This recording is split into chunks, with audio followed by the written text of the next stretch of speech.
while back was an alcoholic. Had a mental breakdown like a year ago. Came close to put me in a coffin. Good morning, early morning shit, man. Jay Williams, let's live life. We're back. Before we get started, make sure you subscribe if you ain't subscribed already. You need to do that. Let's watch the channel grow. Like or dislike, keep it real, whatever you choose to do. Turn that bell on so you know when new stuff comes out. Definitely leave a comment, man. I need y'all's feedback. So today we're gonna talk on being turned out in prison, and it's not something you see a lot of. And I'll break that down, man. There's a large gay population in prison. Got a lot of transgenders. I've seen dudes with titties. I've seen dudes with ass jobs. You see it all. You see, dudes that weren't gay on the streets come in there and become gay because in there it's a lot more acceptable. Me personally, was never my thing. I got nothing against the gay community. Hey, do you. Be true to who you are.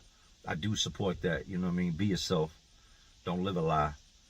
So with that being said, man, it tells you that there's a lot of gay dudes in prison. Now, when it comes to being turned out, like I said, you don't hear a lot about that. And that's because you've got so many guys that are willing to just give it up. You got guys that have relationship with guys on the streets. So when they get in there, naturally, they're going to get into a relationship. They're going to find somebody, whether it be for affection, love, protection, food, whatever it may be. Because 9 times out of 10, the boys, that's what we call them, the boys, they get them a dude and they get a solid dude. You know what I mean? Somebody that's going to rock behind them. Somebody that's going to, punch you all in your shit, fight with you, do whatever, stab you, whatever it calls for if you disrespect that boy. Now, that should make it pretty clear that when you got all these guys that are willing to lay down with another man, willing to, do the as people would say, the forbidden, you don't got a lot of dudes taking it. You don't. It's there. It's everywhere. Why are you going to rape somebody when you got a whole gang of dudes that are looking to, not get raped, but do the same thing? You know what I mean? So this involves a story, man, of a dude that I knew from the streets. He wasn't from my neighborhood, and I'm not going to put his name out there. A lot of people say, oh, you need to put them type of dudes on blast. I'm not going to put his name out there because he wasn't gay. He didn't go in there gay. I don't think he ever had any intent on being gay. But anyway, this dude was from another neighborhood, man. A neighborhood that my neighborhood at the time beefed with. And I'd seen dude fight a couple times. We had, fought against him and some of his homeboys a couple times. So I knew dude was a thorough dude, you know what I mean? But where he just showed up, which was Greensville, this was 2008. It was, if you're not built like that, it's going to come out real quick. And he was all cool with fighting when he had 10, 15 of his homeboys beside him. But I knew for fact, one-on-one, he wasn't trying to run nothing like that against none of them dudes. So it's 2008, man. I'm working out. I'm on the weight pile. I'm lifting weights, laying there. It's my set, bench day. And I hear somebody yell at me through the fence. Dude was like, yo, Jay. And at first, I didn't even acknowledge it because I ain't trying to fuck up my reps. Keep doing what I'm doing. Swole game is in effect. You know what I mean? We're getting big, hot, summertime. So after I finished my setup, the dude that, that was spotting me, it's his turn on the bench, and the dude that was behind him spots him. So I had a couple, a good little minute. I go over to the fence, and boom, I see dude face to face. And he's like, what's up, man? They told me you was up here. They said you was over 7 building, and he had just came in, so he was down 9 building. And there's a rec yard fence, you have a yard and then a weight pit in the middle, which is surrounded, it's a square with 2 fences down it, a big concrete slab, and massive amounts of weights on it. Everything, incline, decline, squat racks, you name it, everything you need to get big. And then on the other side of the fence, half of 8 building and all of 9 buildings are on that yard. So if you're on the weight pile, you can pass stuff through the fence, you can talk through the fence. And if you're not, you can, yell through the, 30-foot gap between the 2 fences to the other fence. So I'm standing there talking to him. I'm like, what's up with you, man? Shit, I got 5 years, man. I'm here now, so that's what's up. How long was you in the jail? And he tells me. So we get the vibing and kicking it, catching up. Me and dude personally never had problems. I had some problems with his brothers and them, but I never had problems with him. My best friend, I watched lump him up one night, but that's about as far as it went. That was, between them two, and they handled it. So he's telling me, man, yeah, I'm down 9 bill, man. I ain't got nothing, man. I said, word. I said, well, look, come out tonight, right tonight. I'll bring y'all some tobacco. Not no Newports, but I'll bring you some loose menthol. Bring you some rolling papers and a lighter, a couple blacks. So I'll bring you some food. Just something to get you off empty until you get to the store. He's like, good looking. So we break ways, man. He walks his laps with the dude he was walking with. I go back to lifting weights. That night, I come out, and, once again, I told him, y'all got the weight pit tonight, so make sure you go in the weight pit. You ain't got to lift weights, just go in there so I can pass this shit through the hole in the fence to you. He's like, I bet. So that night we come out, I give him all the little things, that I told him I was going to bring him, that I promised to him. Oh, good looking. I said, well, look, man, tomorrow, I'll be out here tomorrow morning lifting weights. We get the weight pile again. I said, yo, come on, holler at me. He's like, all right, bro. So he comes out, and we're just in conversation. Been on the yard maybe 30, 45 minutes in the weight pile. We're talking. I said, so how's your celly, man? He was like, oh, he's cool. I said, word. He was like, yeah, they got me in the cell with a dude named Treetop. Treetop is 6'5", maybe a little bigger, maybe 6'6", 300 plus pounds. Just big, massive, angry black man that smiles all the time to not come off as angry, but I've seen what he's capable of. And he's a mean person, man. And his reputation in prison is he turns out white boys. His last white boy ended up getting beat up by another boy and got shipped. So I'd heard this. This was maybe a week or two prior to my homeboy getting here. And I'm like, you're in the cell with Treetop?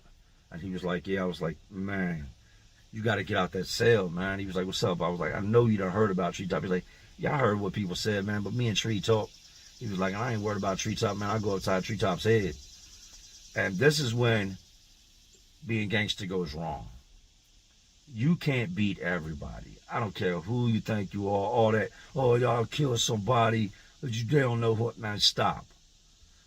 Because when it's you and that dude in the cell, and that dude grabs a hold of you, and you don't got no way to defend you, and he's 8 times stronger than you, it's a no-brainer what's about to happen to you. So I'm telling him, man, I'm stressing the situation. I said, look, man, I'm not, trying to tell you what to do, man, but you really need to get out that cell. Like, dude is a booty bandit. Dude's gonna try you. That's what he does. He gets white boys moved in his cell, and he moves on them. And it usually don't end good, man. Nah, man, ain't no shit like that, man. Anyway, what you up to, man? What y'all doing down 7 billion? Y'all smoking down there? Y'all got this, y'all got that? Just brushes me off. I said, yeah, man. So I talk a couple more minutes, go back to my workout.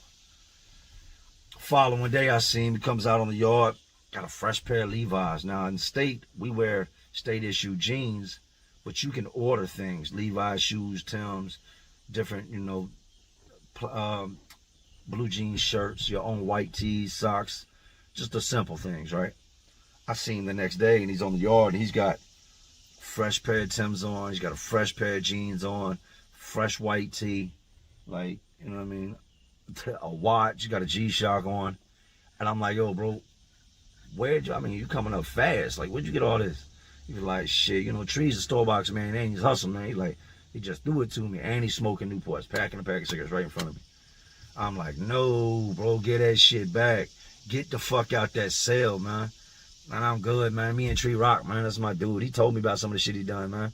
That ain't me. He knows, like, I'm trained, bro. I go. He ain't gonna try me. He tries some weak people, man. He ain't gonna try me.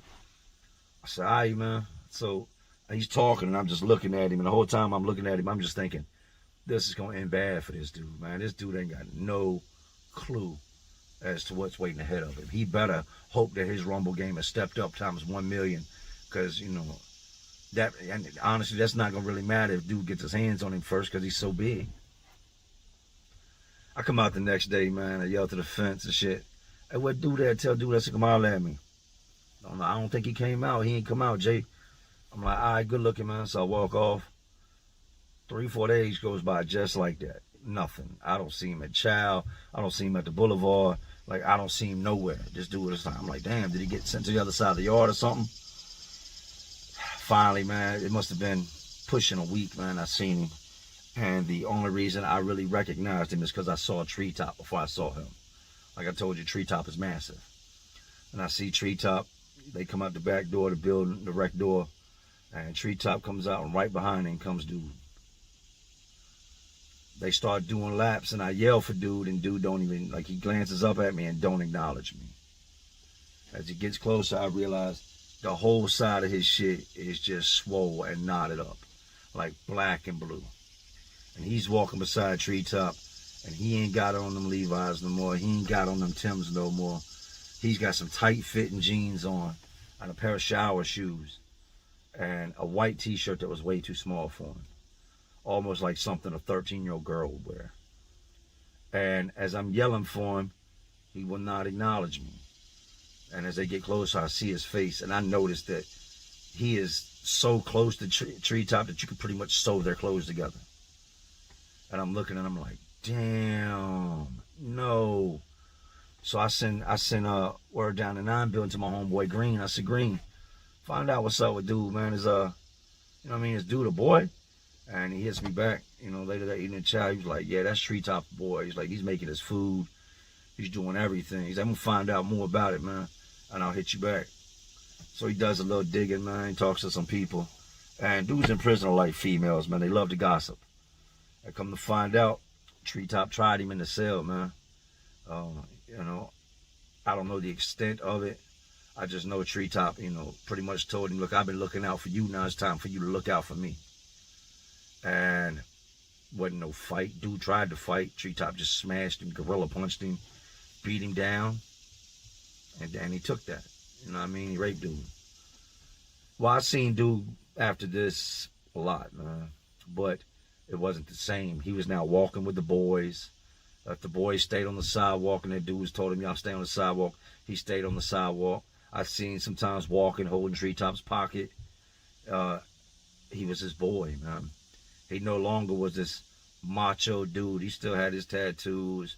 Treetop made him, you know, make sure that face was clean shaven. And it was a sad thing to watch, man, considering I knew this dude. I knew his girl.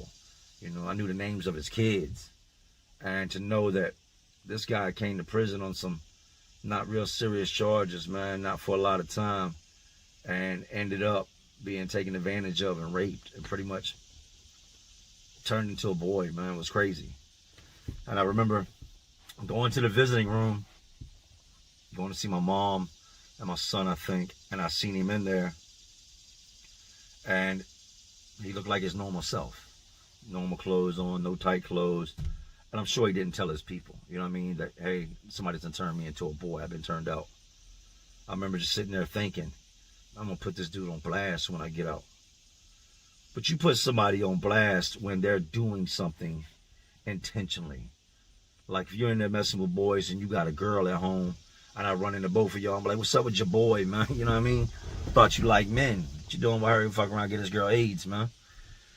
But with him, that's not the case, man, because what he endured and went through wasn't something that was intentional. It wasn't something I think that he enjoyed. I think it was something that got pushed on him. He had no choice in the matter, and it was either take that or get your whole entire head beat in. You know what I mean? Get your face caved in. And like I said, you can say what you want. I've never had to deal with that personally, but I've seen a lot of situations like that take place. Not a lot you're gonna do, man. You're talking about, I'm gonna kill him, I'm gonna kill him. Well, now you're known in prison as the dude that got raped and killed somebody behind it. So everybody, you know, he killed somebody, but they're gonna be looking at the fact that your ass got raped. You know what I mean? That's all it's gonna be talked about. There's gonna be court cases and investigators, and your family's gonna find out. And it's just a lot of, you know, times it's just, I guess it's just easier for these dudes to just go with the flow. But the biggest thing is not putting yourself in those situations. Those situations can be avoided. You're not gonna put me in a cell with a boy and have people thinking that I'm messing with boys. You're not gonna put me in a cell with somebody that likes boys or that's a booty bandit, because we're not the same. I need to be in a cell with somebody I'm compatible with. Someone I know that if somebody comes up in here and tries to do something, they're going to rock out like I'm going to rock out. We're going to bang out in here. Somebody that's like-minded, listens to the same music, has the same similar stories in the streets. That's who's going to be in my cell. Dude has been out many years, man, and people have asked about him. When you up such and such with him? And I'll say yeah, and I'll pretty much leave it at that. Because like I said, I don't feel it's my place to put his nightmare into reality. So that's what it is, man. I just wanted to share that with y'all, man. Dudes do get turned out. You know, he eventually got shipped. Treetop got into it with somebody else over a floor buffer. The thing you buff and make the floor shiny with. Treetop ended up, you know, boom, boom, boom, knocking it out with another big dude. And, you know, they both messed each other up. So they ended up shipping both of them to a higher, you know, custody facility. Dude went across the yard to another side of the compound. And I didn't see him again. I've heard his name since I've been out. Like I said, I've heard people talk about him. And that's really what happens when nightmares become reality, man, being turned out in prison. It's a scary ordeal that a lot of people had to deal with, you know. They got a group called it's the Prison Rape Elimination Act that, you know, comes in and tries to stop things like that. But one thing about it is, once them doors close, it's on you, man. You ain't got no mom, no dad, no guard, no gun. There ain't nothing in there that's going to protect you or keep you safe but you. So a lot of times it's all in what you do, you know, as far as who you're going to have in a cell with you and how you set things straight right from the gate. In my opinion, as soon as he found out about Treetop, he should have put a soda, something in a sock, and went to go in and just smashing him in that cell to the best of his ability. But y'all know what it is, man. This is what happens when you get turned out in prison, man. Just one of those stories. But y'all know, man. Until next time, it's Jay Williams. Let's live life. To all my real ones, like always, and there is some real ones, because y'all still rocking with me, watching me. Salute. A little while back was an alcoholic. Had a mental breakdown like a year ago. Came close to put me in a coffin.